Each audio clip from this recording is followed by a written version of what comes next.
السلام عليكم، ازيكم يا حبايب قلبي؟ اللهم صل وسلم وبارك على سيدنا محمد وعلى اله وصحبه اجمعين.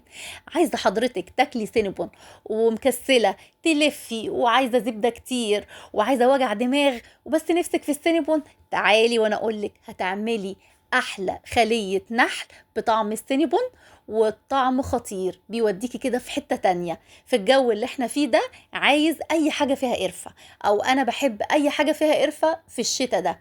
لازم اول ما يدخل الشتاء كده نستعمل بقى الاكلات او المخبوزات اللي بتدخل فيها القرفة. يلا بينا من غير رغي كتير، يلا عشان احنا مستعجلين. معانا هنا كوباية الا ربع من الحليب، هنضيف عليها معلقة كبيرة من الخل وهنقلبها كويس جدا دقيقة بالظبط، وهنحطها في البولة. بعد كده هنضيف عليها معلقة كبيرة من الخميرة، معلقتين من السكر، وهنقلب الكلام الجميل ده مع بعض كويس جدا. وبعد كده هننزل بمعلقة كبيرة من الزبادي أو اليوجرت. الزبادي بيدي طراوة جميلة خالص للمخبوزات يا بنات. بعد كده هنضيف بضاية وهنقلب كويس، وهنسيب الكلام ده من ربع لتلت ساعة كده.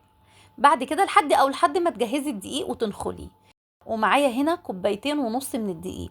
كوبايتين ونص من الدقيق هننخلهم كويس جدا وهننزل بيهم بعد الكلام ده لما يكون اختمر. هتحسي ان هو اختمر مع حضرتك، انزلي بيه كوباية كوباية بالمضرب اليدوي كده، وقلبي اول كوباية، وبعد كده انزلي بتاني كوباية وقلبيها.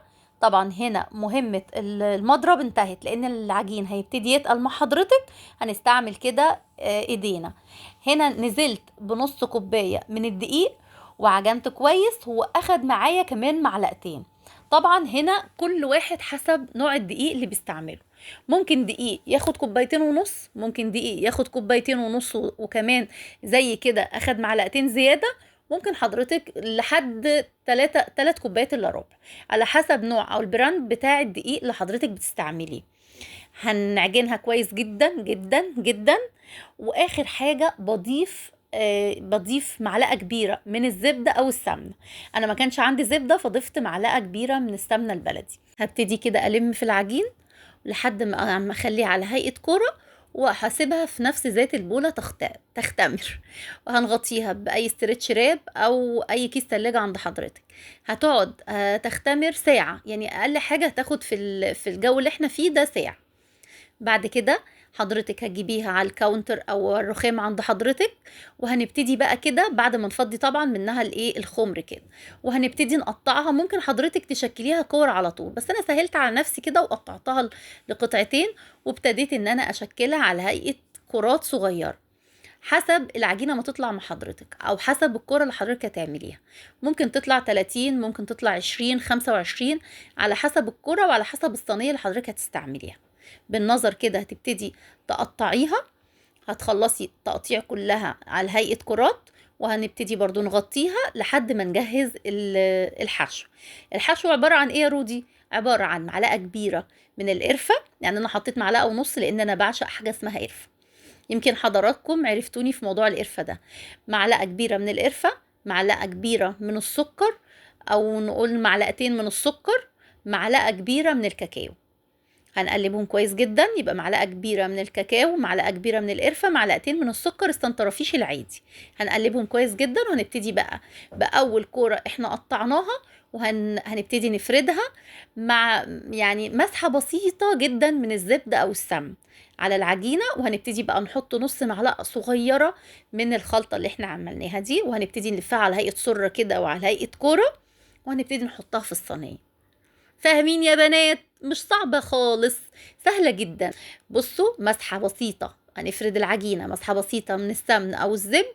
هنبتدي بقى نحط الحشوة بتاعتنا. حضرتك ممكن تحشيها بأي حاجة تانية، بجبن. أنا الصينية أخدت معايا 25 كورة وهي كنت عاملاها 30. الخمسة اللي اتبقوا حشيتهم جبنة كريمي. ممكن حضرتك تحشيهم مربى، ممكن حضرتك تحشيهم جبنه قديمه وشويه سمسم كده بعد ما ندهنهم. مش عايزه اقول لكم كانت احلى خليه نحل، او حضرتك هتعملي احلى خليه نحل وهتاكلي احلى خليه نحل باي طعم حضرتك تحبيه. ابتدينا بقى نشكل كل الكرات كده بالوضع اللي انتوا شايفينه ده. هنقفلها ونعملها كرات ونحطها في الصينيه، بس كده. هنبتدي بقى نحطها برضو، نغطيها 10 دقايق بس لحد ما الكرات كلها تلم على بعض كده، او نجهز لها الدهان اللي احنا ندهنه بيه. حضرتك ممكن تجيبي صفار بيضة مع معلقة حليب ونقطة فانيليا وتدهني بيه. انا المرة دي يعني انا ممكن استعمل البيض، بس انا المرة دي ما استعملتش بيض. انا جبت معلقتين من الحليب البودر، معلقتين من الحليب العادي، وقلبتهم كويس جدا. ده بديل عن البيضة اللي حضرتك بتدهني بيها. يعني ده اختياري، حضرتك ممكن تدهني بالبيضة او تدهني بالخلطة اللي انا قلت لحضرتك عليها. انا دهنتها كويس جدا، دخلتها على فرن ساخن مسبقا على درجة حرارة 190، كل حسب فرنه. يعني انا قعدت معايا نص ساعة بالظبط، ممكن حضرتك تقل او تزيد حسب فرن حضرتك. بصوا الجمال، بصوا حضراتكم. انا بقى سايباها في الفرن دلوقتي لحد ما نعمل، عايزه اقول لكم احلى صوص للسينابون هيوديكوا في حته تالته. معانا هنا نص كوبايه من السكر البودر، نص كوبايه من الحليب البودر، ربع كوبايه من الميه المغليه، 3 مكعبات او 3 قطع من الجبنه المثلثات او الجبنه الكريمي، نقطه فانيليا، معلقه كبيره من الزبد او السمن. حضرتك ممكن تضربيها بالهاند بلندر او بالخلاط. انا ضربتها على الخلاط، ضربتها في الخلاط، بس حضرتك تحاسبي كده على الخلاط بتاعك. بس بقى بالصوص الخطير اللي هينقل خلية النحل. معلش عذرا ان انا كل شويه اقول سينابون سينابون، لان هو فعلا حضرتك بتاكلي سينابون بجد فعلا. اول بقى ما تخرج، بصوا خرجت من الفرن كانت شكلها عامل ازاي. ومش عايزه اقول لكم كانت فعلا زي القطن، عجينه قطنيه يا بنات. اول ما تخرج هننزل عليها بالصوص الخطير ده.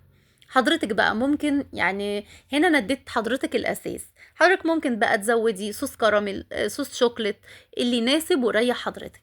بس صدقيني هي مش هتحتاج اي حاجه مع الصوص ده. هي تحتاج بس اللي حضرتك كده كوبايه الكابتشينو بتاع حضرتك، كوبايه نسكافيه، كوبايه قهوه، كوبايه اللي يريح حضرتك كده، وتبتدي كده تاكلي باعلى مزاج وتدعي لي. يلا بقى يا بنات، لايك وشير، ما تنسونيش في اللايك، لايك وشير لو عجبكم الفيديو. استودعكم الله الذي لا تضيع ودائعه.